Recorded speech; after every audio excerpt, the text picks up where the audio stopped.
Hola, bienvenido al módulo 4, clase cuarta de este curso. Vamos a tratar hoy día el colapso gravitacional de la materia oscura. En la anterior clase habíamos visto que las perturbaciones en el universo muy temprano, en el universo caliente, si están hechas de materia ordinaria y radiación, se amortiguan, se borran a escalas de galaxias, poniéndonos en un grave problema porque entonces no podríamos explicar de dónde salen las galaxias que se observan al día de hoy.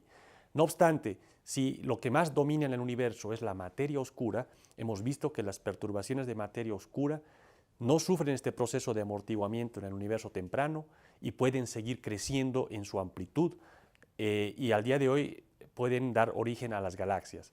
De hecho, las condiciones iniciales para estudiar cómo es la formación de estructuras en el universo quedan fijas después de las etapas más tempranas, calientes del universo. Y podemos verlas más o menos en esta gráfica que la habíamos mostrado ya en la anterior clase. En el eje vertical tenemos la amplitud de las perturbaciones y en el eje horizontal la escala, de escalas galácticas, escalas de grupos y cúmulos de galaxias y escalas enormes como los supercúmulos.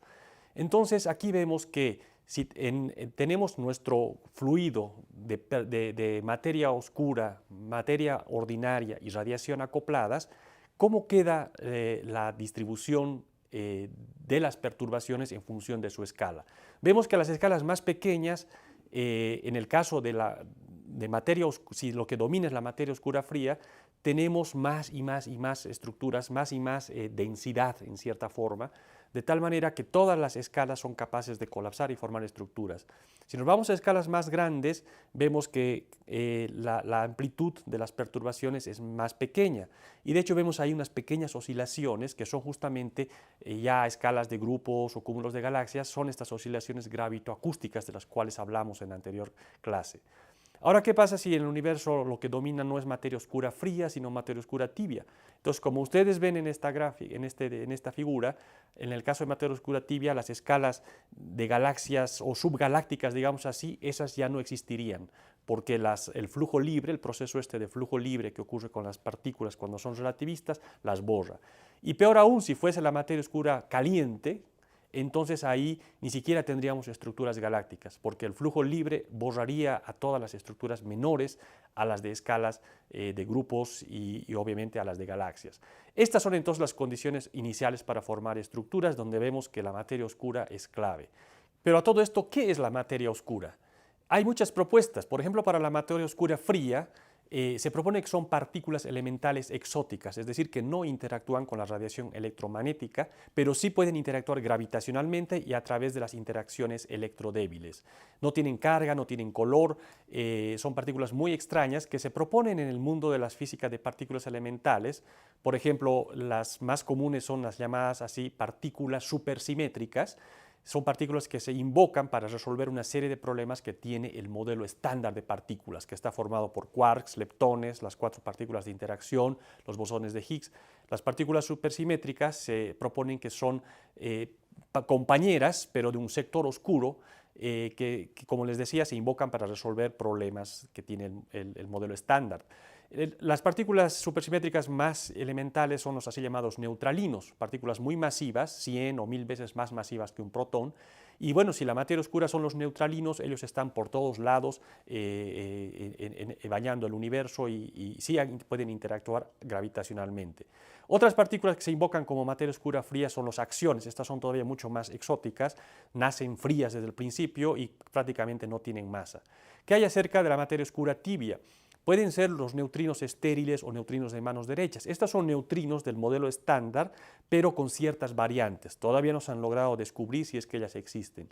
Y por último, la materia oscura caliente, esta sí se ha descubierto, esta sí se ve en laboratorio, son los famosos neutrinos. Son partículas muy poco masivas que no interactúan prácticamente con nada y podría ser la materia oscura. Sin embargo, hemos visto de que no sirve para resolver el problema de las galaxias porque esta es materia oscura caliente y las estructuras de escalas galácticas se borran en el caso de los neutrinos. Además, los neutrinos son muy poco masivos y no alcanzarían para explicar toda esa evidencia que hay en la astronomía de materia oscura.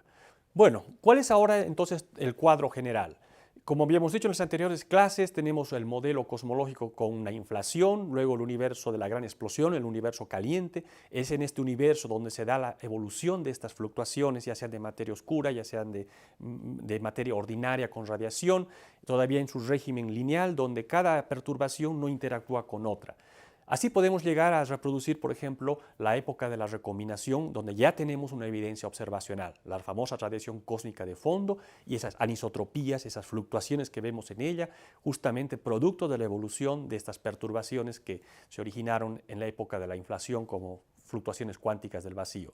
Pero ahora, ¿cómo pasamos de este mar de perturbaciones muy tenues que todavía se están expandiendo con el universo, están en su régimen lineal, a el universo de estructuras a gran escala que hemos visto en anteriores clases?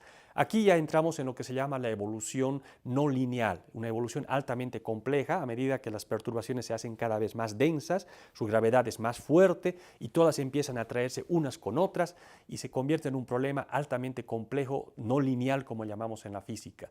Y bueno, eso se refiere todo a materia oscura, interactuando gravitacionalmente. Luego, esta materia oscura captura el gas de materia ordinaria para formar ya las galaxias, lo cual veremos en la siguiente clase. En esta nos vamos a concentrar en la evolución de las perturbaciones de materia oscura, la cual les dije es muy compleja.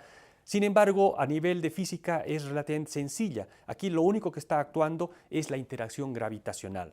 Esa interacción gravitacional que se puede describir con la ley universal de la gravedad de Newton. Básicamente esta ley nos dice que la fuerza gravitacional que se establece entre dos cuerpos, entre dos masas de masa m1 y m2, es igual a la constante universal de la gravedad g por el producto de estas dos masas dividida la distancia al cuadrado que hay entre estos dos cuerpos. Entonces, así tenemos, por ejemplo, el famoso problema de los dos cuerpos. Simplemente dos masas que están interactuando gravitacionalmente. Este problema se puede resolver analíticamente con la ley universal de la gravedad. Vemos que dos cuerpos, de acuerdo a sus condiciones iniciales, pero en este caso, por ejemplo, que estamos viendo, se atraen alrededor de un centro de masas y van realizando órbitas. Este problema de dos cuerpos gravitacional se puede resolver analíticamente. Pero ahora si nos vamos a tres cuerpos, cada cuerpo está interactuando gravitacionalmente con otro. Aquí se nos empiezan a complicar las cosas. La interacción gravitacional, la atracción que hay entre estos tres cuerpos, no se puede ya resolver analíticamente en la mayoría de los casos, solo en casos muy concretos de condiciones iniciales muy concretas. Ahora si nos vamos a n cuerpos, n puede ser 100, 1000, 1 millón, 1000 millones, aquí la cosa se nos complica mucho más. Cada partícula, cada cuerpo está interactuando gravitacionalmente con otro y a su vez con otro y con otro. Entonces, aquí para seguir cómo evoluciona el sistema de n cuerpos gravitacionalmente, tenemos que hacer simulaciones numéricas en supercomputadoras. Es decir, tenemos que calcular cómo se desplaza con la aceleración que recibe cada partícula con relación a todas las demás y ir integrando eso en el tiempo para tener una visión general de cómo evoluciona gravitacionalmente este sistema.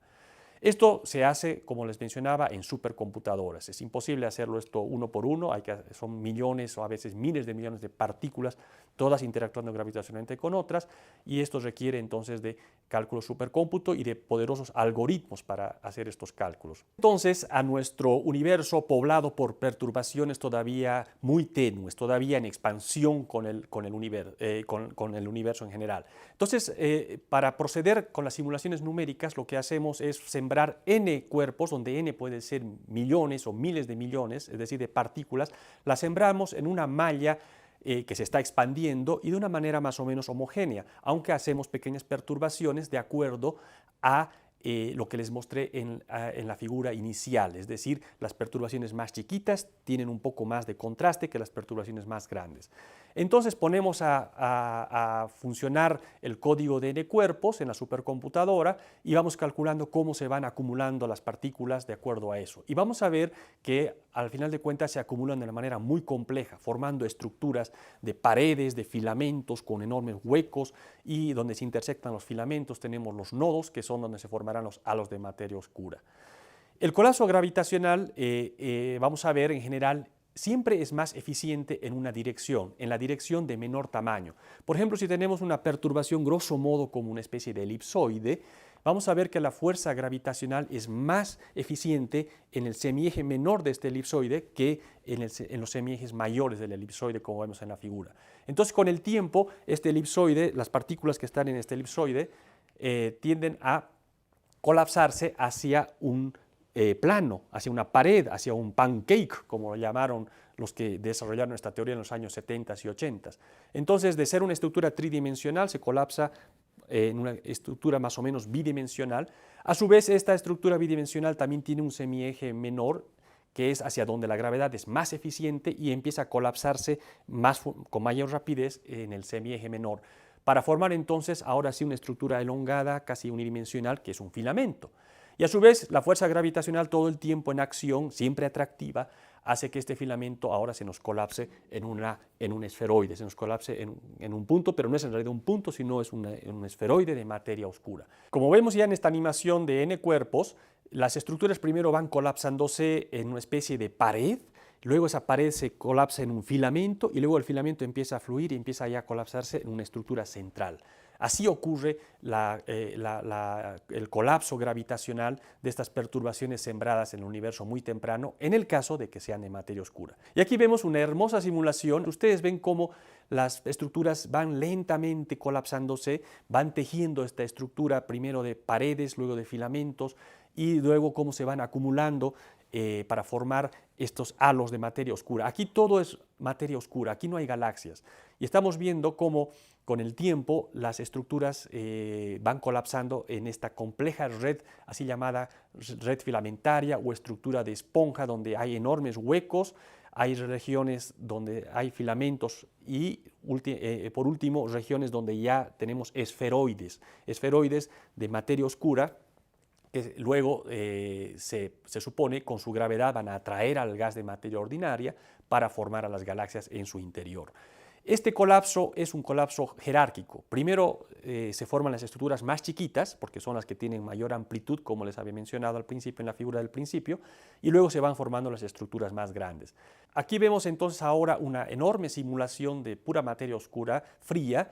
Vemos cómo las estructuras al principio eran muy homogéneas y con el pasar del tiempo la gravedad las va haciendo colapsar en estructuras de tipo paredes, luego las paredes van formando filamentos, a lo largo de los filamentos va fluyendo la materia para concentrarse ahora ya en halos de materia oscura.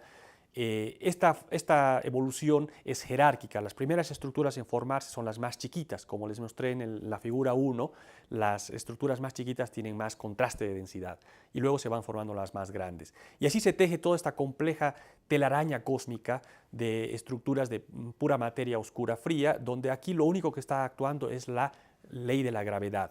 Esta es la simulación hecha de un pedazo enorme del universo con más de 10.000 millones de partículas o de cuerpos, llamada la simulación Bolshoi. La simulación Bolshoi en ruso es grande, enorme, es la gran simulación. Aquí vemos ahora otra simulación, la simulación del milenio, que es también un pedazo enorme, enorme del universo, casi todo el universo observable. Y aquí estamos simplemente haciendo un zoom cada vez de estructuras más chicas. Esto ya es al día de hoy, así es la estructura de telaraña que teje la evolución al final de la gravitacional de la materia oscura. Y vamos viendo cómo tenemos enormes huecos, tenemos toda esta estructura filamentaria. Nos vamos acercando aquí en particular a una región donde se están intersectando varios filamentos, como ustedes ven. Todo esto es de materia, de cuerpos, de partículas de materia oscura fría. Y llegamos a la parte más central, que es donde supuestamente se va a formar un cúmulo de galaxias. Vamos a ver que esta parte central está poblada de subestructuras, de subhalos, donde en cada uno de ellos se supone se va a formar una galaxia. Aquí vamos a llegar a tener ya el zoom a una escala más o menos de 18 millones de años luz, que es enorme, pero a escalas cosmológicas es como que una de las escalas más pequeñas. Estamos hablando de cúmulos de galaxias, digamos así. Y vemos ahora otra vez nos alejamos y vemos cómo el resultado de varios meses de supercómputo de evolución gravitacional pues nos dan esta estructura filamentaria del universo. Y recuerdan ustedes, habíamos visto en unas clases anteriores que la estructura que las galaxias observadas tejen del universo a una escala, por ejemplo, de 1.000 millones de años luz, es justamente así, es una escala totalmente filamentaria. Aquí cada puntito es una galaxia visible y la estructura del universo tridimensional es como una esponja. Y nos habíamos hecho la pregunta, ¿por qué es así la estructura de gran escala del universo? ¿Por qué las galaxias tejen estos huecos, filamentos, dejan huecos? ¿Y por qué era así? Pues la respuesta ahora la acabamos de encontrar. Es porque así se comporta la materia oscura en su colapso gravitacional. Y estas escalas muy grandes es lo que domina. La materia oscura y la gravedad es lo que por mucho domina. Todavía el gas de materia bariónica no pinta estas escalas grandes en lo que es la física de formación de estructuras. Ahora podemos ver cómo es la formación de estructuras en diferentes regiones. Por ejemplo, cómo se ensamblan estos halos de materia oscura en una región muy densa. Por ejemplo, en lo que va a ser al día de hoy un cúmulo de galaxias. Vemos aquí entonces cómo la formación es bastante rápida, violenta, todo el tiempo están chocándose estos halos que se han formado con las partículas de materia oscura, los cuerpos de materia oscura, y tenemos una formación todo el tiempo a través de fusiones. Todo el tiempo se están fusionando estas estructuras por la gravedad. Ahora, ¿qué pasa en una región hueca, donde prácticamente no hay materia? Para empezar, esa región hueca, como es subdensa con relación al universo, se está expandiendo. Y vemos que ahí la situación es completamente diferente, todo es mucho más lento, prácticamente no se forman estructuras de materia oscura, nada más uno que otro filamento, y así nos queda la distribución de masa de materia oscura, en este caso, en lo que son los huecos. Ahora, si podemos ir más en detalle en los resultados de estas simulaciones de N cuerpos con materia oscura fría, podemos ver, por ejemplo, que dentro de estas telaraña de estructuras filamentarias que hemos visto, podemos hacer un zoom y enfocarnos, por ejemplo, en un halo de materia oscura. Aquí la esfera es ficticia, está pintada especialmente para delimitar la región gravitacional de lo que sería el halo de la Vía Láctea, el halo de nuestra galaxia. Ustedes ven, este halo de materia oscura es muy denso al centro, por eso es más blanco, que es más denso, pero está poblado de subestructuras. Vemos que hay un montón de subhalos, así los llamamos, subestructuras que han sobrevivido y se han metido dentro de este halo más grande y están formando toda una maraña ahí de estructuras llamadas subhalos. Entonces, esa es una fuerte predicción que hace este modelo de evolución gravitacional de materia oscura fría. Dentro de los halos de materia oscura, como por ejemplo el de la Vía Láctea, tiene que haber una enorme población de subestructuras, de subhalos. ¿Será así? Eso lo vamos a ver luego. Ahora, es bien interesante cómo las propiedades del microcosmos pueden influir al macrocosmos. Estamos viendo aquí cómo se simula, cómo colapsa una estructura tipo el halo de la Vía Láctea con materia oscura fría, partículas frías. Ustedes han visto, el colapso ocurrió con bastantes fusiones y al día de hoy nos queda una estructura central y poblada de subestructuras alrededor. Esto es cuando tenemos materia oscura fría. Recuerden, con materia oscura fría sobreviven todas las escalas, desde las más chiquitas hasta las más grandes, y las más chiquitas son más densas, por eso se colapsan, se forman primero. Ahora, ¿qué pasa si usamos en vez de partículas frías, las partículas elementales tibias, como los neutrinos estériles? Vamos a ver que la formación de la estructura es totalmente diferente. Aquí vemos cómo se colapsa en una especie de única estructura, prácticamente no hay subestructuras, y esto es de esperarse, porque en el caso de la materia oscura tibia, habíamos visto que el flujo libre amortiguó a las estructuras muy chiquititas, las borró y solamente sobreviven las más grandes. Entonces esto nos muestra una preciosa comunión que hay entre el micro y el macrocosmos, cómo las propiedades de esta exótica materia oscura pueden influir sobre las propiedades a gran escala, por ejemplo, de los halos tipo de la Vía Láctea, tipo de nuestra propia galaxia. Y bueno, en la siguiente clase vamos a ver ahora cómo se forman las galaxias, ahora sí, las galaxias visibles, en este molde de materia oscura, ya sea fría o ya sea tibia, porque la caliente, esa de hecho no forma galaxias, así que ahí olvidémonos. Entonces, para la siguiente clase vamos a ver cómo se forman ahora las galaxias visibles con la materia ordinaria, con el gas ordinario, dentro de estos moldes de materia oscura que hemos visto en esta clase. Hasta la próxima.